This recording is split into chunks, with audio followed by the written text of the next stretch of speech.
What's up, everybody? Marzi Manazera here from the We'll Name It Later show, episode 24, with a dear great friend of mine, Rick Del Castillo. Rick, I'll shake your hand, but I really want to just give you a hug, man. Hug, brother. I love you so much, I love man. you too, brother. Oh. There goes the mic. There goes the mic. That's okay, man. My bad. That's okay. Rick. Oh, dude. That's okay. Wait, he'll cut, right? He'll cut. Okay, and then check it out. We're back. We're back. Man, thank you for taking your time. Absolutely. Del Castillo is playing Heights Theater this evening, Friday night, November 24th. Great venue. Just got sound check. We'll show a clip of that.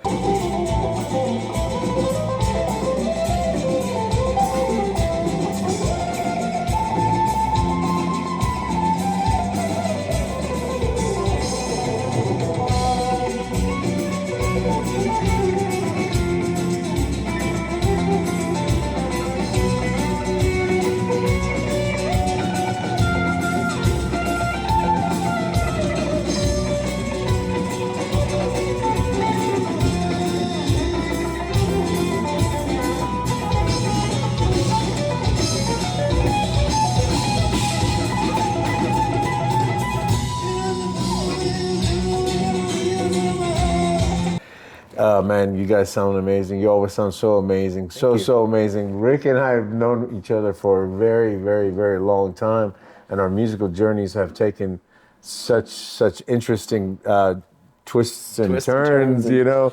And here we are, and it's just so beautiful to see your face. Likewise. And for me, growing up, it was like I had two best friends, guitar players, that I looked up to after coming out of high school.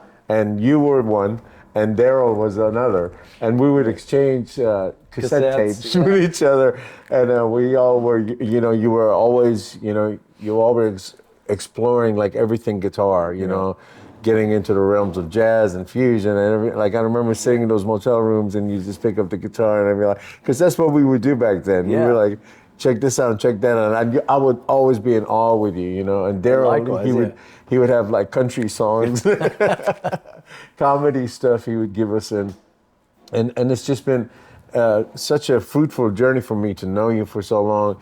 Likewise, and you know, I was in a band called Black Sheep with Bloss, and then we were out at a school, and it was like first rock band, and a club that Pantera made famous too, you know, backstage. Yeah. And our first gig there with Black Sheep, sorry about that, was opening up for this three-piece from Brownsville, if I'm not mistaken, called Akasha. And you guys like that was your first gig at Backstage. Backstage, wow. And you guys were the most amazing musicians, tightest band, but like overall, you know. That having been said, you know, and we'll get to all that, but you guys welcomed us like we were so, like we all became instant friends, you know? Yeah. Like instant friends. And I used to watch you and actually Daryl were the only two guitar players that I've seen play. You would do the Mr. Crowley solo. Yeah. I mean, note for note. Yeah. You were the only two that literally did it like Randy. Yeah. So I would watch you play because, you know, you do the Comfortably Numb, and you would play keys, you know, you had the Ibanez, and I remember all these, because we would go up front, and I couldn't take your entire set, you remember, probably, maybe, of course. Maybe I would be right in the front, man. Yeah. I'd be right in the front watching you, and you guys were an incredible three-piece, and the highlight for me would be, you know, you guys did all the covers and originals, too, back then, we all did. But with you doing the solo thing, you know, because you did the Comfortably Numb solo, and that was again note for note. Like it was just like if you made me appreciate the original artist because you did it so well, you know. And then you know, time goes by. I'm doing all the talking, man. No, we're gonna get to it. Time goes by. Then I see you with on stage with Dana, and you're playing in Austin, and we're playing a show together, but you had to actually leave because you had another gig, and you were already delved into the studio realm and stuff like that, which I want to ask you about. But, you know, our history, I get to see you, and you were like, man, could not believe what was coming out of the acoustic. Just the chords and I was like, man, Yeah, he kept going. Yeah. He kept going. And then I was talking to Linda one time, and somehow, the movie Once Upon a Time in Mexico came up, and I talked about how beautiful I thought, the guitar was in it. And she goes, well, you know who that is, right? And I said, no. She goes, that's Rick. And I was just floored, man. And then I took my son to the International Festival, and I got to see Del Castillo. So you go from a caution now to Del Castillo. Butterfly tree in between. Yeah, with Butterfly tree in between. But exactly. And then I say, I didn't know you had a brother. Yeah. And you said, man, back then when we used to play, he wasn't even barely in high school or something like that. And here comes you and Mark. And man, it's, again, what a blessing to know you, because I not only love you so much as a guitar player, but as a human being. You've always been like a shining light, man, in my life, Rick. You've been a blessing every time I see you. So I love and miss you, and I'm glad I'm here tonight, and I just want to dive right into it, man. Oh, awesome. What in the world made you pick up the guitar, and where, tie it in with where you were born and raised? I was born and raised in Brownsville, Texas, and I was all about sports until about 12. But I had an uncle, Mark and I have an uncle, he's still alive. His name's Wayne the Harp, or Wayne Ceballos. He grew up in the San Francisco area, and he would always come down, and he was this wild guy with, a Fu Manchu and his hair pulled back, and, it would be like this if he let it out. And he was playing the San Francisco scene in a band called Om. And if you look, he showed me his scrapbook. And he was playing at the Winterland, I think it was called, the club, either that or the Fillmore West. And he was headlining, and the opening bands was Santana Blues Band, Jefferson Airplane, Elvin Bishop, and the Grateful Dead. Wow. They were all opening for him that night. I mean, so he was, so he would come down and just play some guitar, and he had an awesome trio as well. They were a trio. But he sang, played guitar, and also played Hammond organ. And so he was a big influence on me in the early days. And my oldest brother, Alan, would have friends over. He was 8 years older than me. And he would have friends over and playing guitar and stuff, and I just asked him, like, one of his friends, hey, show me something. And he showed me the pentatonic scale. And literally that was like basically the only lesson I ever had. And then I hooked up with a junior high friend of mine, and we were always, right from the beginning, we were already playing originals and, started playing Freebird. That was like, the litmus test, like. You played guitar too? Oh yeah, he played guitar too. And so we both would play Lynyrd Skynyrd, or, Santana was a big thing, and, Black Sabbath, growing up listening to Tony Iommi of Black Sabbath. So I had my two older brothers, they diverse, my brother that was 4 years older than me, like, he would bring home classical music. He worked at Musicland. And I remember him coming home with an 8-track cassette. He goes, hey, check this, says for promotional use only. It's Van Halen's first album on 8-track. I was in 8th grade. He goes, check this out. And I was like, oh my God, who is that? So I always had music in our house. My oldest brother played guitar. My older sister played guitar. She sang. And my other brother played drums. So I started off playing drums at 6 years old. And so that was your first? My first instrument was drums at 6. And my brother, who was in band, he was in 6th grade. I was in 2nd grade. And I learned all the rudiments by the time I got to band. And, I was like, because I was like, this sucks. Give me something hard to play. I already know all the rudiments. So that switched over to when my other brother was playing. I know I'm each switching between brothers, but he would bring his friends over to just jam on guitar in 8th grade. I quit sports, started playing guitar full time. So that's an amazing, rich, just upbringing of being surrounded by it. So and I can kind of, I was going to ask you, how did you develop the sense of, your ear? So, because when you played like the Comfortably Numb solo, it wasn't, didn't play the notes. You played it with the feel, the nuances. You played the nuances, the harmonics and things like that. It's exact same thing with the Mr. Crowley solo. And then I'm just using those as two drastic, separate. And they were like amazing, man. And your attention to detail. I mean, if you closed your eyes, you thought it was a record playing. How did you develop that? Just listening over years and years and years of learning cover music. That one of the benefits of, and I suggest this to anybody who's starting to play, go join a cover band, because I had to learn things that were way out of my, comfort zone. Like, remember that song "Wait" by White Lion or whatever? It did all this tapping and all that. Yeah. And our band had to play it because it was a hit. So I'm like, I don't know how to play like that. So it forced me. It forced me to learn things outside of my comfort zone. But and then you had to learn it and then kind of not just play it, but get good at it. The thing to me was, when I first started playing guitar, Santana was a huge influence on me, and I would always try to emulate his emotion and passion, and I think it was by trying to imitate him that kind of led off into, like, when I was playing Mr. Crowley, I wasn't just playing the scales. I was really trying to dive into the mind of Randy Rhoads. You're one of very few guitar players that actually, when I hear you play, I feel you playing, So thank you. That's an awesome compliment. And you've honed that beautiful energy all throughout the years, and you always display it. Earlier in soundcheck, you're like, man, I don't shred anymore. Yeah. But yes, you do, and it's just very musical. Yeah. It's just not for the sake of doing something on purpose. You actually play with purpose. Yeah. Thank you. And again, I love the way you play. Once when I discovered the Castillo, man, and I got a CD. I had the DVD, by the way, and the one that Robert did. Robert Rodriguez did, yeah.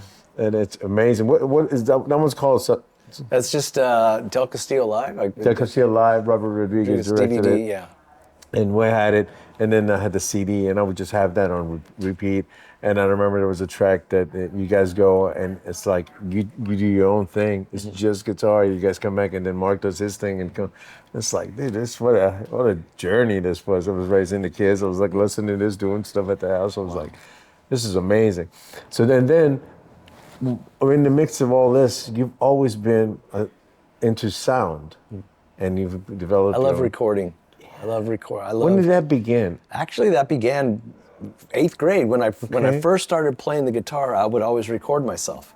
And then in 10th grade, I discovered that if I recorded into a cassette deck and then played it back and had another cassette deck, and I would have to tune my guitar to the sped up tape, and then I would play to this one, this one's playing rhythm. See, right there, man, you just said one thing that sets you apart from me. That's some genius stuff right there. See, I did that too. But you talk about tuning it up to it. I never did that. I just played it and out of tune. Wow. Because how'd you even know? Because you would just hear it. I would just hear it. It's like, okay, that's playing back. Because of speed. Yeah. Okay. Or sometimes it would be slower. Okay. And then I'd have to detune because you'd have two, like a Sony and a Panasonic, and they're playing back. I don't think some of the audience may not know how this works. Yeah. You would record it, on the cassette, and then you'd have another deck. And then after you recorded, you would rewind, play, and hit record on this one. Right. And when this one was playing, and you would play along with it. And this one was picking up my amplifier and this boombox. Yeah. So this one was picking up both of us. But if this would play back, it would be playing back either faster or slightly faster or slightly slower. I'm talking a few cents, but just enough to where we were like, oh, that sounds out of tune. And you fine-tuned it. And then when I was able to afford to buy an actual 4-track where that was the next step. Yeah. And so I was always recording and that's how when we did our Akasha album at Pantego Sound with the Eldon, I had already worked out all my solos and then all the harmonies. So by the time I went into the studio, I knew all my parts and my harmonies. And you just executed it. Yeah. When you were going to say, you have to come to my studio. I know, and your studio is in Kyle, Texas. Kyle, Texas. It's crazy. Yeah. I'm not familiar with all that. It's just South Austin, way South Austin. Okay, because I didn't know where. You've been to Mark's, and he's lives like 10 minutes away from me. Okay. Buddha. Buda. That's and you're in Kyle. I'm Kyle. Kyle. Yeah. I'm Kyle. So, from the 4-track, what did you do? Where did you go from 4-track? From 4-track, man, the big leap was when they came out with the ADATs, Elisa's ADATs. Yeah. Remember those? Yes. By that time, like the 8. It was an 8-track digital recorder. By that time, Akasha had gotten off the road, and we moved to Memphis, and we all got day jobs. So I worked at a music store, and that's where I bought my first Elisa's ADAT, and right around that time, the band ended up breaking up. We were together for about 10 years. Wow. And then I moved to Seattle, and that's where I bought my Soundcraft console from Yarborough's Music. That's where I worked in Memphis, and my ADAT, and I took that to Seattle and just literally over the years just buying this piece of gear, buying this piece of gear, buying this, and it's I still have the same guitars, but I would always buy more. I'd be more interested in a Neumann U87 mic instead of a super flashy guitar. And you have that relationship too. Yeah, and I so I would use I would buy lesser expensive guitars or basses, but buy real expensive preamps or microphones, because I was really into recording. Yeah. Well, like we were saying earlier, some of the best guitars are like very inexpensive. Yeah. When we grow up, acoustics and electrics. Yeah. It's like nobody's gonna come tell you, tell the dude from, what's the name of the band, Los Lonely Boys, right? Hey man, that's a Mexican Strat, dude. Yeah, exactly. It's like, yeah, but listen how it sounds. It sounds great. It sounds great. Mexican Strat sounds great. I personally like the Nashville Telly. Mm-hmm. I think that's made in Mexico, and they get they're the Tellys with the 3 pickups. Yeah. You get the Strat tone, but they come with a B bender. Really? Yeah. Nice. They're pretty reasonable price. Wow. I don't know, man. I'm talking about. And that's also what Jimmy Vaughn plays. What I've heard, he plays the Mexican Strat. Yeah. Jimmy Vaughn? Yeah, Jimmy Vaughn. That's what I've heard. So now you're in Kyle, and you're recording. Now Kyle, and I record for a living, and I just also, another thing you don't know is I finished a musical. I wrote a 2-hour and 30-minute musical, 71 songs. Oh. So I'm in the process of shopping that as well, trying to get that workshopped. That is absolutely amazing. No, I had no clue, man. I'm so I'm really that just into, hit me like a wow. I'm really into musicals too. So I finished one and I'm working on another one. Wow. That one took me 7 years. Wow, man. Yeah. The theme? What, yeah. It's the one that's completed. It's called No Quarter. It's the story of the Alamo, but told from the Mexican perspective. Beautiful. Because no one's ever told the story from the Mexican perspective. No. But in song. Yeah. That is amazing, man. I want to hear this now. Oh, it's pretty cool. That is amazing. I had no clue, man. I had no clue. So, your ventures into the film and soundtrack, because now I saw you were in a semi-heavy metal band, hard rock band that had texture, you guys were like fusion. You rushed out. Yeah, we did Rush and Jethro Tull and then Originals and Ozzy, Yeah, but so you weren't just nothing against AC/DC, but you weren't just that one-directional band. Right. You were multi-directional. So and then you start doing the acoustic thing with the and like I saw you got the studio thing happening. I had no idea about this. But where was it the relationship with your student that was a director with Robert that started getting you guys into the movie realm and doing soundtracks and all that? When we Del Castillo had just started playing, and a really good friend of mine, a friend of ours in the band, Carl Thiel, was working with Robert. He had met him earlier, and Robert had just moved from LA to Austin. He said, "Hey, I'm looking for a band kind of like Los Lobos, because I don't want to be flying out to LA to be doing all my stuff." And so Carl said, "Well, come out and check out Del Castillo." So Robert came out and he was like, "Wow, these guys are great." So then he wanted guitar lessons, so I started giving him guitar lessons. Awesome. So first he came to my place for a couple times, and I ended up going to his place. And then and it got later in the evening. It's like, "Hey, can you come by at midnight?" I'm like, oh. It's like Sean Lane asked me the same thing, and so. So I would go, I'd be giving him lessons. He'd always want to know what he's doing. So I'd explain what he's doing. He has great ideas, but I was trying to show him, what he was doing. And then so that led to, hey, play to one day he just shows me a clip of Salma Hayek in Once Upon a Time in Mexico lifting her skirt to reveal the knives. And you and I, what do we do all the time? Practice to a click, right? Practice. Well, this part was had nothing to do with timing. It was all timing of film, not timing of click track, sure. Right? It was all emotional, right? So play an E minor chord now, go to an A minor now, So it's like, whoa, this is weird. I loved it. And so we ended up getting 2 or 3 of our songs in that movie. And then I did like outside stuff. So when you see Antonio Banderas at the very beginning of the movie, he's way up high and he does this super fast riff. That's me doing. Yes. Yeah.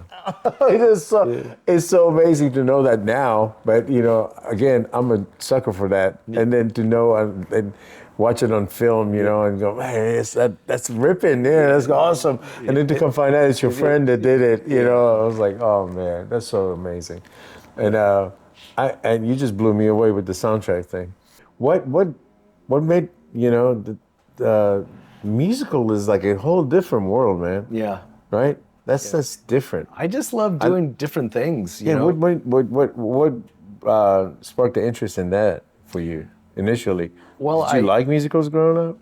Sort of, you know, I didn't like opera growing up, you know, but then when in my teens, it became really cool to listen to opera, especially classical music. And then when Ingve came out. Like with choir and stuff like that. Yeah. Like, well, yeah, I got you. You know, so as a kid, I wasn't really into it, but as I got older, I appreciated it. And then my musical influences changed over time, you know, and then I got, you know, when I moved to Seattle, I was playing nothing but blues, you know, so I was really hard into Muddy Waters and, you know, Albert King and, you know, really checking out the blues and Stevie Ray and playing. That's what you were doing in Seattle, okay. Of all things. So I was moved to Seattle at the height of grunge and I was playing blues. It was funny, but you know, and I don't know if you knew this or not, that I worked on a short film with my friend Carl Thiel that I told you about earlier. In 2005, I recorded with an orchestra at Abbey Road in London. I had no idea. That is absolutely amazing. And that is some of my most amazing favorite, you know, are composed for a 27-minute short film. And the producer wanted us to go to Abbey Road to record. So while I was touring with Del Castillo, I'd come back after playing Latin, you know, rock or whatever, and get in my hotel room and start composing, you know, film stuff. So it was very more classical film oriented. And it was a 34-piece orchestra that came in and I played the piano. And, you know, when the guy was setting up the mics, he was like, you know, McCartney was playing that piano last week. I was like, cool, maybe he'll rub off on me, you know. I'm just like feeling this experience that you had, man. So it was amazing to go to Abbey Road, because I'm a huge Beatle fan, you know, and to go to Abbey Road studio and record with an orchestra of music that I composed. Yeah, Rick. I don't know, man. I don't know how to top that. Yeah, I don't know how to top that either. That's so maybe amazing, a musical. Man. That is absolutely amazing. And how far you've come with this. This is a straight up. I don't know. This is how would you describe Del Castillo? You know, I've had a hard time. I ask people, how do you describe it? It's like the Gypsy Kings and Santana with, you know, Black Sabbath. The Black Sabbath. Yeah. I mean, you guys just that you know, when you guys were doing that sound last song, check, yeah, the last song when you bust out the electric, it's just especially before the tempo, you know, gets up. The lower Real tempo. cinematic. I was about to. I was about to go in there into some headbanging. Then when it picks up, you want to get into a pit. But yeah, like it's hard to explain. You know, I try to explain to you guys, but I've never used another band's. And, yeah, it's kind of hard to explain, and that's one of the reasons maybe we had, you know, earlier in our band's career, labels were interested in us, but they didn't know how to categorize us or how to promote us or what to do with us, because we weren't the Gypsy Kings, we weren't Santana, we weren't Van Halen, we weren't anything. We were our own thing. You were your own thing. I have used a band and that as a reference towards y'all. Which band? Like from the very beginning, I think once I've said that, like they're like the Spanish Aerosmith. Yeah. Not that well, Alex with the scars. Because of Alex. Yeah. Because of Alex. Because Alex is very, very, very, very unique. Man. Yeah.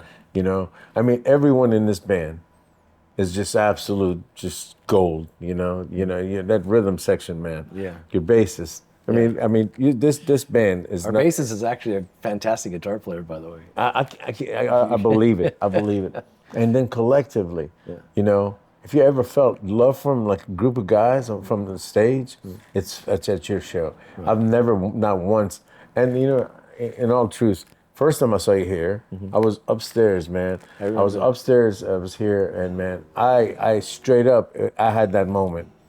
I was there. I had gone a little bit closer away from people that was up to watch you play, and it was what you guys were playing.